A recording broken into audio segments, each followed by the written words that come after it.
With wiry teeth, revolving cards release the tangled knots and smooth the ravelled fleece. Next moves the iron hand with fingers fine, comb the wide card and forms the eternal line. Then fly the spores, the rapid axles glow, and slowly circumvolve the labouring wheel below.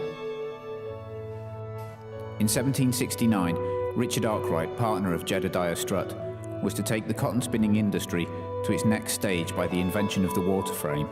In 1776, the first cotton mill in Belper was started by Jedediah Strutt.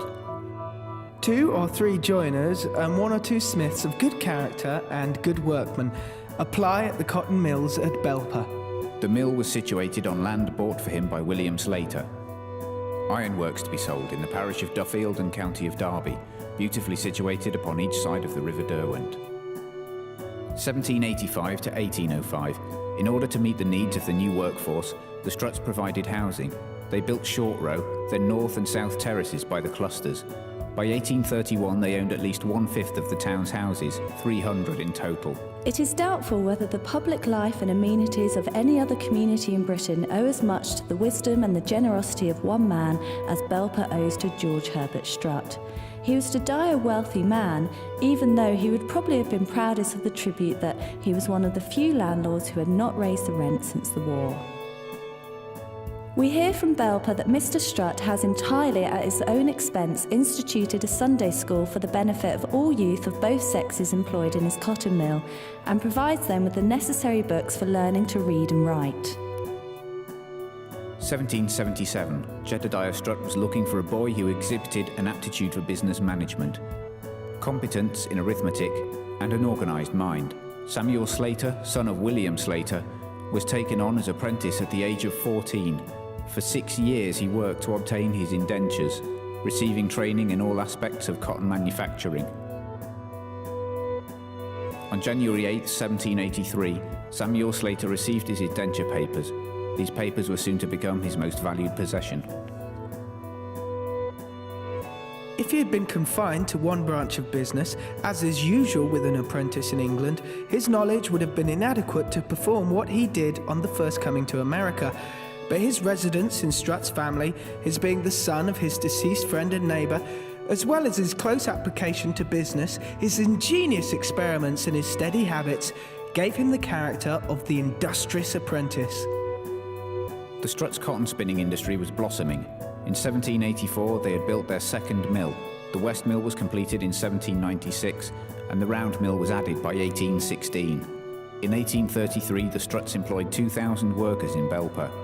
The industry's success, combined with the Strutts' generosity, began to shape the town and its amenities. On Saturday afternoon, the new open-air swimming baths presented to Belper by Mr. Herbert Strutt were formally opened to the public. There was a good attendance of lady visitors, and Mr. Alfred Smedley thanked Mr. Strutt for his noble gift to the town.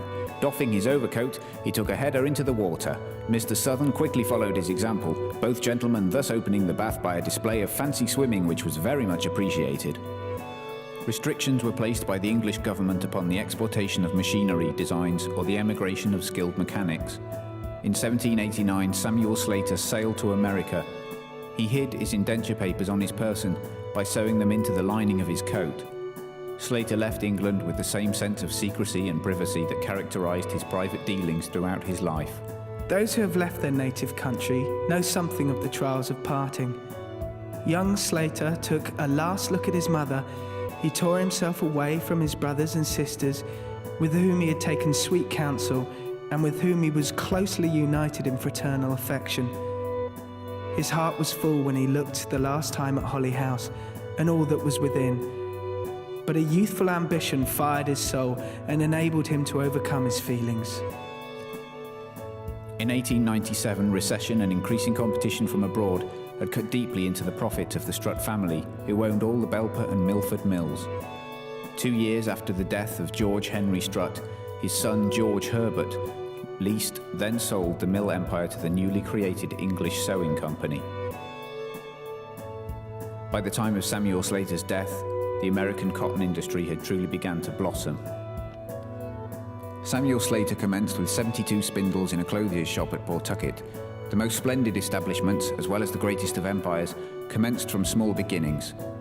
By the introduction of the best and latest machinery, and with the advantages of New England water power, we have survived every attack, surmounted every obstacle, and overcome every difficulty.